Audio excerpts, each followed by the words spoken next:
So today I just thought I would share a few moments, victories with you, and talk about a little bit about my time in the hospital.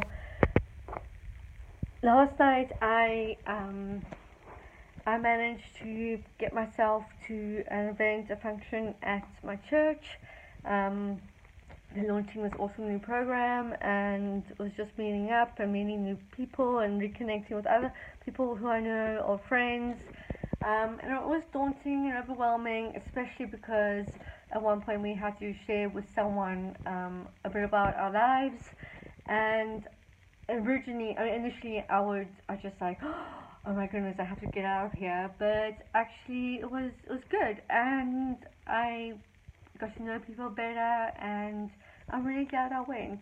And this is one of the victories that, in spite of my fear, in spite of my anxiety, I do it anyway. It's opposite action, and it's the more I practice that kind of behavior, and the more I immerse myself in those situations, the easier it's going to become, and the more I'm going to trust that those situations aren't going to decapacitate me or paralyze me. I can actually have a life and do things regular people do all the time, and it won't become such a big deal. So I'm pretty happy about that. It's been a rough few weeks. I haven't wanted recovery. I've been white knuckling it. It's been really tough. I've struggled so much, but last night was a blessing, and it gave me something to hold on to say this is what I'm doing recovery for.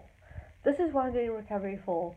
Not for to grow out of my clothes, and not for all these other dreams in the skies that I don't know what happened or not. And recovery is not perfect, but when things like last night happen that I could do and I could manage, that just makes me feel like I want recovery more.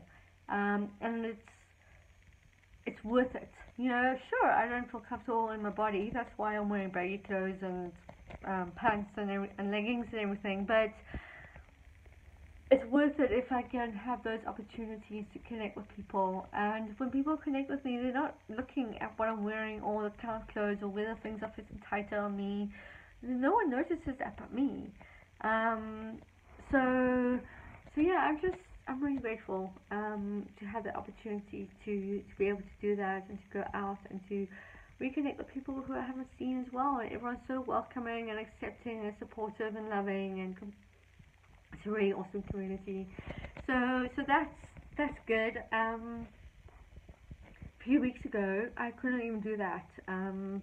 And definitely before my admission, I definitely wasn't in any way able to do that. I wasn't really interested. My life was so boring and so one-dimensional, and really yawn fest. I don't want to go out. I don't want to eat in front of people. I don't want to talk to people. I don't know what to talk about. There's nothing. There's nothing I could talk about because my whole existence was my eating disorder, my anorexia, was waking up, working out what I'm going to restrict, what I'm going to restrict, when I'm going to exercise, how long am I going to exercise, fitting in work, fitting in this, fitting in that. And I was just like functioning, going from, I was on a hamster wheel, really, and I wasn't living life. I was just like a robot, and a very malnourished, starving, sleep-deprived robot. And yeah, so I walked through the gates on the 4th of December out into the hospital, into the ward. The ward was gated. It had a security gate for controlled access and everything, although someone did get out. That was quite traumatic. Anyway, so it was hard. I didn't think I wanted to be there or I needed to be there. I didn't think I was sick enough. My brain was very starved, so I couldn't really think straight or concentrate or focus or make any decisions. When I was as undernourished as I was, my body and my brain is just trying to work and keeping my functions alive. So thinking isn't a priority, especially high level thinking. So, and all my thoughts that I did have were just obsessed around food and weight and exercise. So I went in there and they changed the medication and took bloods, and I had my own room, and I was on strict supervision and bed rest, and basically just fed supplements and yeah, basic food for a little bit, and then they built up. But they were very strict. I had a nurse watching me, and I couldn't go out my bedroom until half an hour, and they're quite strict about that. I did test the boundary. I did see what would happen, and I learnt. And we only got our phones from 5:30 to 10 at night. So yeah, there was that as well. It was very strict, and I really went in there with the attitude of I was tricked. I also went in there with the attitude of I'm not sick enough, I don't have any medical concerns.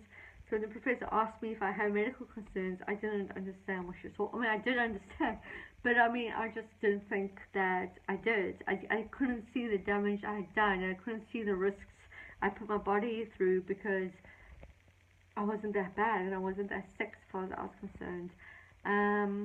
But the community was amazing, and the other patients were awesome, and you really helped each other and supported each other, and that was so much part of my recovery is that support and getting better together.